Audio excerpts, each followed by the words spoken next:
Booth अध्यक्ष श्री जय Singh Rajput ji,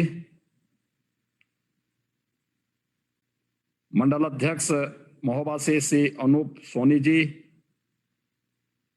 Naresh Rajput ji,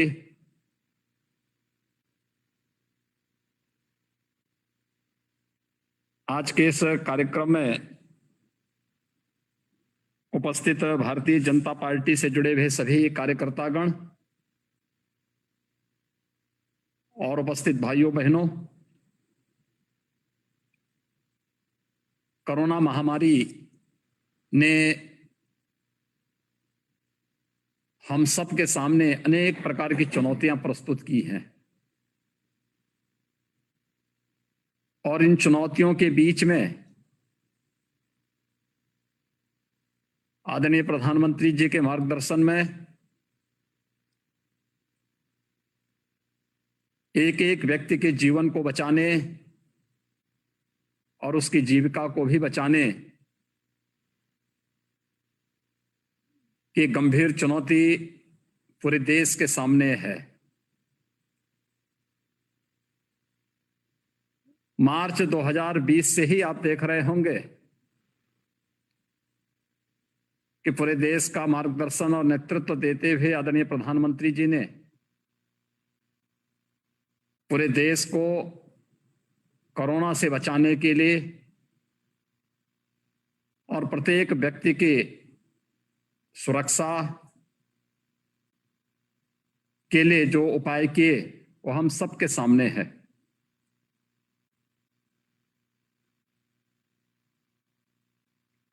corona के इन दोनों कालखंड के बीच में आपने इस बात को महसूस किया होगा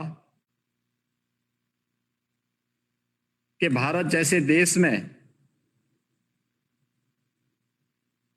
जिसकी आबादी 135 करोड़ की है और 135 करोड़ की इस आबादी के देश में भारत के अंदर कोरोना की आहट होते ही देश के लोगों को बचाने के लिए लॉकडाउन की घोषणा, गरीबों, मजदूरों, किसानों और सामान्य जनमानस को बचाने के लिए प्रधानमंत्री गरीब कल्याण पैकेज की घोषणा, आत्मनिर्भर भारत के अंतर्गत उस समय किए गए कार्यक्रम और उसके उपरांत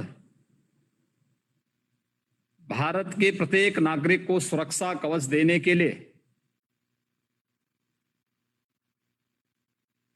2 वैक्सीन देश के अंदर पहली बार विकसित होना, यह अपने आप में नए भारत की तस्वीर है जिसका नेतृत्व प्रधानमंत्री नरेंद्र मोदी जी ने विगत 7 वर्षों से करते हुए पूरे देश को एक नई सोच के साथ, एक नई स्फूर्ति के साथ आगे बढ़ाने का कार्य किया है। बंधुओं, हम सबको ये नहीं भूलना चाहिए कि 2014 में जब प्रधानमंत्री मोदी जी ने देश की बागडोर संभाली थी, तब विरासत में एक ऐसा भारत मिला था जो अंदर से पूरी तरह जर्जर हो चुका था। आतंकवाद, अलगाववाद, भ्रष्टाचार चरम पर था। जातीय हिंसा, दंगे देश के अंदर आम बात थी। विकास कुछ चंद लोगों तक सीमित रह गया था और देश के अंदर एक प्रकार की अराजकता की सी स्थिति थी, लोगों में अविश्वास की सी स्थिति थी।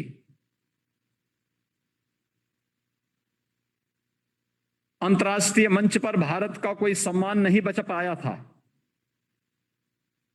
और उन स्थितियों में भारत का नेतृत्व से नरेंद्र मोदी जी के हाथों में आया तो देखते ही देखते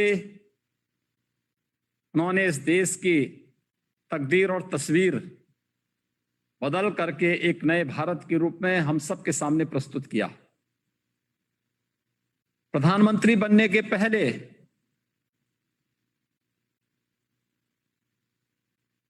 आदरणीय मोदी जी ने जो बातें कही थी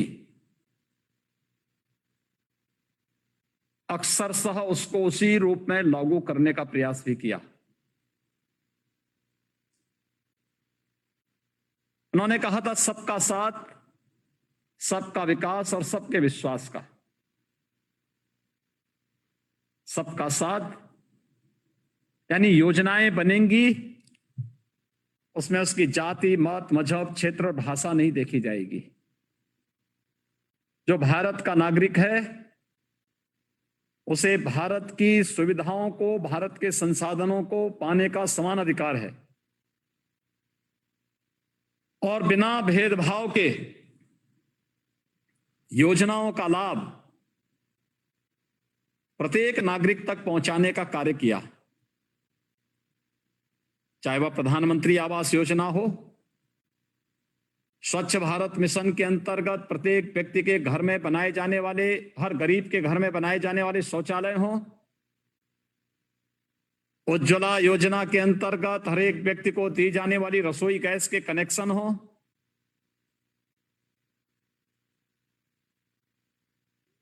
या फिर प्रत्येक नागरिक के लिए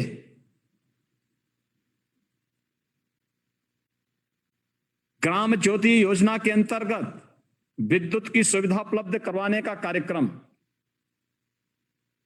बिना भेदभाव के प्रत्येक नागरिक तक इन योजनाओं का लाभ पहुंचा। प्रधानमंत्री किसान सम्मान निधि, प्रधानमंत्री फसल बीमा योजना, प्रधानमंत्री किसान सिंचाई योजना, इसने देश की तकदीर और किसानों के जीवन में व्यापक परिवर्तन करने का कार्य किया। हर एक व्यक्ति की, हर एक किसान की आमदनी को कई गुना बढ़ाने में योगदान किया और बुंदेलखंड से ज्यादा सिंचाई के महत्व को और कौन समझ सकता है।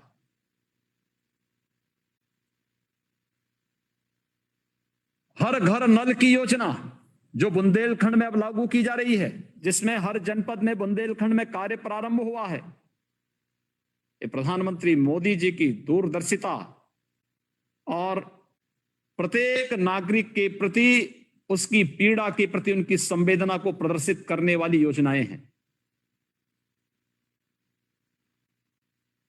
एक प्रत्येक नागरिक के जीवन में खुशहाली लाना हो या गांवों के विकास के लिए प्रधानमंत्री आदर्श ग्राम योजना, केंद्रीय वित्तीय आयोग के अधिकतम पैसे का उपयोग ग्राम पंचायतों में किया जा सके और ग्राम पंचायत को विकास की धुरी बनाया जाए, यह सोच भी प्रधानमंत्री मोदी जी की है। गांव में चल रहे विकास के कार्यक्रम, सामुदायिक शौचालय हो, पंचायत भवन और ग्राम सचिवालय के निर्माण का हो, कॉमन सर्विस सेंटर के माध्यम से गांव-गांव को तकनीक से भरपूर करके हर गांव में बैंकिंग कॉरेस्पॉन्डेंट सखी को बिठाने का कार्यक्रम हो, ये प्रधानमंत्री मोदी जी की सोच का परिणाम है। देश के अंदर इंफ्रास्ट्रक्चर डेवलपमेंट के लिए भी जो कार्य हुआ है, हाईवे, रेलवे, एयरपोर्ट्स, एक हवाई चप्पल पहनने वाला भी हवाई जहाज की यात्रा कर सकता है, इस परिकल्पना को साकार किया है श्री नरेंद्र मोदी जी ने। हाईवे का निर्माण भी बृहद स्तर पर हो, क्योंकि इंफ्रास्ट्रक्चर देश की अर्थव्यवस्था को एक नई जान फूंकने और हर एक नागरिक को रोजगार के साथ साथ उसके जीवन में व्यापक बदलाव के माध्यम बनने वाले हैं। इस पर फोकस किया गया। स्वास्थ्य सुविधाओं में अभूतपूर्व वृद्धि की गई। कोई सोचता था कि मेडिकल कॉलेज इतने बनेंगे। जिन लोगों ने देश के अंदर 55 वर्षों तक शासन किया, इस देश को मात्र एक एम्स उन्होंने दिया। मोदी जी ने विगत 7 वर्ष के अंदर देश को 22 नए एम्स दिए, 300 से अधिक मेडिकल कॉलेजेस दिए। उत्तर प्रदेश की बात मैं अगर कहूं, उत्तर प्रदेश में 1947 से लेकर के 2014 तक एक भी एम्स नहीं था।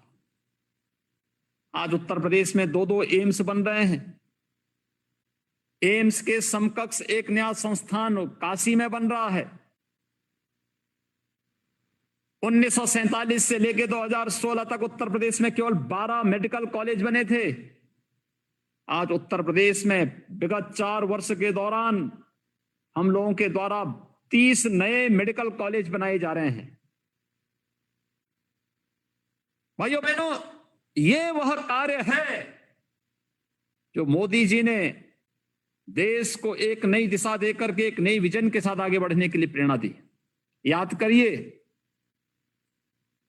जब प्रधानमंत्री मोदी जी ने प्रत्येक व्यक्ति के बैंक अकाउंट को खोल करके जनधन योजना चलाई थी, कोई सोचता था उस समय कि जनधन अकाउंट से क्या होगा?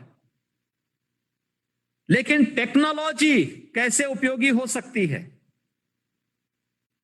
और कैसे हम डीबीटी के माध्यम से अपने जीवन को आसान बना सकते हैं। विगत वर्ष जब कोरोना कालखंड में प्रधानमंत्री गरीब कल्याण पैकेज की घोषणा हुई, उस गरीब कल्याण पैकेज के अंदर आपने इस बात को महसूस किया होगा कि डीबीटी के माध्यम से श्रमिकों के खाते में पैसा जा रहा था। डीबीटी के माध्यम से वृद्धजनों के अकाउंट में वृद्धावस्था पेंशन की राशि गई, निराश्रित महिलाओं के खाते में निराश्रित महिला पेंशन की राशि गई, जनधन अकाउंट धारी लोगों के खाते में पैसा गया और किसानों के खाते में भी धनराशि दी गई। ये डीबीटी के माध्यम से गया। बीच में कोई भी कटौती नहीं कर सकता है।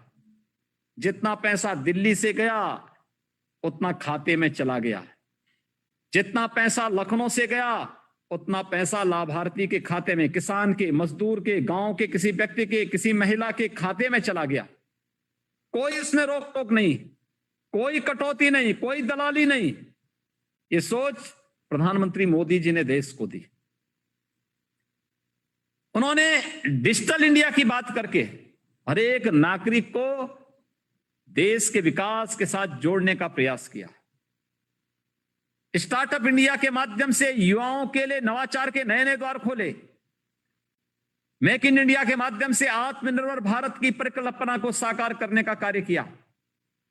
और यही कारण है जब हम 100 वर्षों की इस महामारी को फेस करते हैं तो उस समय दुनिया के सामने भारत की एक तस्वीर सामने आती है। अगर आप देखेंगे, भारत की आबादी 135 करोड़ और 135 करोड़ की आबादी ने अपने देश में कोरोना के खिलाफ किस प्रकार से जबरदस्त लड़ाई लड़ी।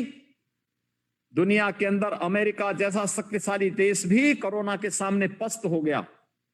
इंग्लैंड कोरोना के सामने पस्त हो गया। यूरोप के तमाम विकसित देश जिनकी स्वास्थ्य सेवाएं भारत से बेहतर हैं, वे कोरोना के सामने पस्त हुए। लेकिन भारत ने कोरोना को पस्त करने की जो संकल्प लिया, आज वो साकार होता हुआ दिखाई दे रहा है। मैं धन्यवाद दूंगा महोबा के लोगों को। कोरोना के खिलाफ बहुत जोरदार लड़ाई उन्होंने वहां पे लड़ी है। सीतापुर के लोगों ने भी अच्छा योगदान किया है। सीतापुर में आबादी ज्यादा है, फिर भी मजबूती के साथ लड़े। और यही जज्बा हमें आगे बढ़ने के लिए प्रेरित करता है। यही जज्बा है जो हम लोगों को इस महामारी से लड़ने और पूरे देश के प्रति अपनी वचनबद्धता को दोहराने का कार्य भी करता है। भाइयों बहनों, प्रधानमंत्री मोदी जी के ही मार्गदर्शन में भारतीय जनता पार्टी के राष्ट्रीय अध्यक्ष माननीय श्री नड्डा जी ने विगत वर्ष ही देश को, भारतीय जनता पार्टी संगठन को देश के अंदर कोरोना के खिलाफ एक नए संकल्प के साथ उतरने के लिए प्रेरित किया था। उन्होंने तब कहा था कि जब देश संकट में होगा तब हमारे लिए देश सर्वोपरि होगा। हमारे लिए संकट के उस दौर में सर्वोपरि होगा देश, और इसलिए सेवा ही संगठन है। संगठन केवल अपने बूथ संरचना तक सीमित नहीं रहेगा, चुनाव तक सीमित नहीं रहेगा। उस समय हमारे लिए देश के प्रत्येक नागरिक को बचाने का संकल्प महत्वपूर्ण होगा, और इसलिए सेवा ही संगठन है। इस भाव के साथ भारतीय जनता पार्टी ने विगत वर्ष मार्च 2020 में जो कमान संभाली थी, करोड़ों लोगों को भोजन का पैकेट उपलब्ध कराना, लाखों लोगों को राशन की किट उपलब्ध करवाना, लाखों लोगों को मास्क उपलब्ध करवाना, तमाम लोगों को स्वास्थ्य की सुविधाएं उपलब्ध करवाने में योगदान देना, बिछड़े हुए लोगों को मिलवाने की व्यवस्था करवाना, क्वारंटीन सेंटर का संचालन कराना, कम्युनिटी किचन को आगे बढ़ाने की कार्रवाई करना, प्रशासन के साथ सहयोग करके स्वच्छता, सैनिटाइजेशन और फॉगिंग में योगदान देना, ये सभी अनेक प्रकार के कार्यक्रम चले थे और सफलतापूर्वक चलते हुए करोड़ों लोगों को भोजन देना, राशन किट उपलब्ध करवाना, मास्क उपलब्ध करवाना, सैनिटाइजर उपलब्ध करवाना, प्रवासी कामगार और श्रमिक जब आ रहे थे, किसी के पैर में चप्पल नहीं थे तो उनके पैरों को गर्म पानी से धो करके उनके पैरों में चप्पल पहनाने का काम भी भारतीय जनता पार्टी का कार्यकर्ता कर रहा था। यह है जज्बा सेवा का, और इसी सेवा के जज्बे के लिए हमें तैयार होना होगा। प्रधानमंत्री मोदी जी का यही विजन है। इस बार भी कोरोना की दूसरी लहर ने देश के सामने एक नई चुनौती प्रस्तुत की, लेकिन आपने देखा होगा कि कैसे जब पूरी टीम काम करती है, सरकार और संगठन मिलकर के काम करते हैं, जनप्रतिनिधि और प्रशासन मिलकर के आगे बढ़ते हैं, कार्यकर्ताओं के सबकी सहभागिता होती है, तो उस समय उसके परिणाम भी उसी रूप में देखने को मिलते हैं। यही परिणाम है, और यही परिणाम जो हम सबके सामने है, जिसके तहत इस साबित कर दिया गया कि चुनौती कितनी भी कठिन क्यों ना हो, अगर हमारे पास मजबूत संकल्प है, दृढ़ इच्छा शक्ति है, तो हम उस चुनौती को मजबूती के साथ सामना करते हुए उसको परास्त कर सकते हैं। आज उत्तर प्रदेश के अंदर, जिसके बारे में विशेषज्ञ कहते थे कि मई में उत्तर प्रदेश के अंदर 30 लाख से ज्यादा एक्टिव केस होंगे, प्रतिदिन 1 लाख कोरोना के केस आएंगे। भाइयों बहनों, आदरणीय प्रधानमंत्री जी का मार्गदर्शन, आप सबका सहयोग, आज उत्तर प्रदेश के अंदर कुल 1900 केस आए हैं, और महोबा के अंदर तो बहुत कम केस है, एकदम जीरो की तरफ महोबा जा रहा है। सीतापुर भी अच्छी तरीके से आगे बढ़ रहा है। उत्तर प्रदेश के बारे में कहा जाता था कि मई में उत्तर प्रदेश के अंदर 30 लाख से ज्यादा केस होंगे। आज उत्तर प्रदेश के अंदर कुल 41,000 एक्टिव केस हैं, और देश के अंदर सबसे कम मृत्यु दर, सबसे कम पॉजिटिविटी और सबसे अधिक रिकवरी रेट के साथ उत्तर प्रदेश मजबूती के साथ कोरोना के खिलाफ देश की इस लड़ाई को आगे बढ़ाने का कार्य कर रहा है। और इसी अभियान के तहत आज हम सब प्रधानमंत्री मोदी जी के नेतृत्व में, भारतीय जनता पार्टी नेतृत्व की एनडीए सरकार के 7 वर्ष के सफलतापूर्वक कार्य करने के उपलक्ष्य में सेवा व्रत के साथ इस कार्यक्रम के साथ जुड़े हुए हैं। मेरी आप सबसे अपील है, आदरणीय प्रधानमंत्री जी ने कुछ बातें कही थी पहली लहर में भी और दूसरी लहर के दौरान भी।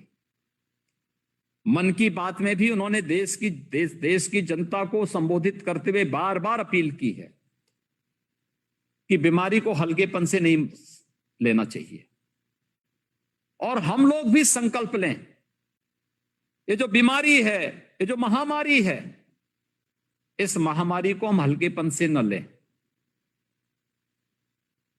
हम इसके उन नियमों का पालन करें जो इससे बचाव हो सकता है। याद रखना, बीमारी में बचाव सर्वोत्तम उपाय है, और अगर बीमारी आई गई तो उसका समय से उपचार, ये महत्वपूर्ण है। और इसलिए आज के दिन पर आवश्यक है एक कि सबसे पहला हम बचाव के उपाय करें। कोरोना से भी बचाव, बरसात आ रहा है, बरसात के समय तमाम प्रकार की जल जनित और विषाणु जनित बीमारियां गांवों में, कस्बों में आती हैं। मलेरिया है, डेंगू है, कालाजार है, चिकनगुनिया है, इंसेफ्लाइटिस है, ये तमाम प्रकार की बीमारी आती हैं, डायरिया है, इस सभी प्रकार की बीमारी आती हैं।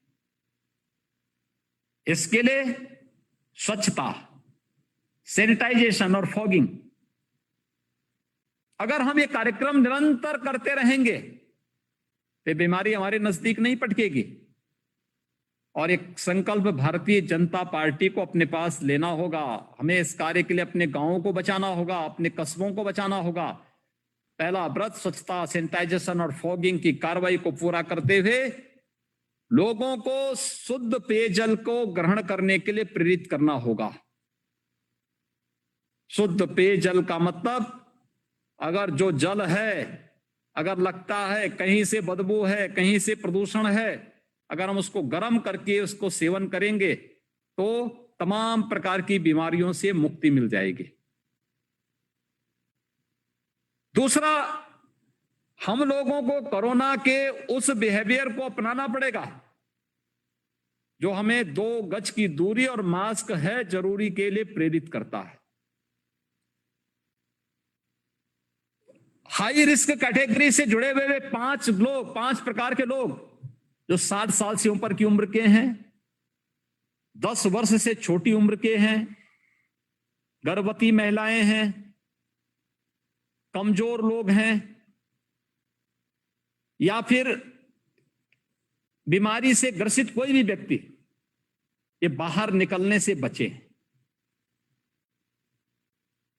अगर किसी और अन्य लोगों को घर के बाहर जाना आवश्यक हो, इसके लिए आवश्यक है वे मास्क जरूर पहने और 2 गज की दूरी का पालन जरूर करें।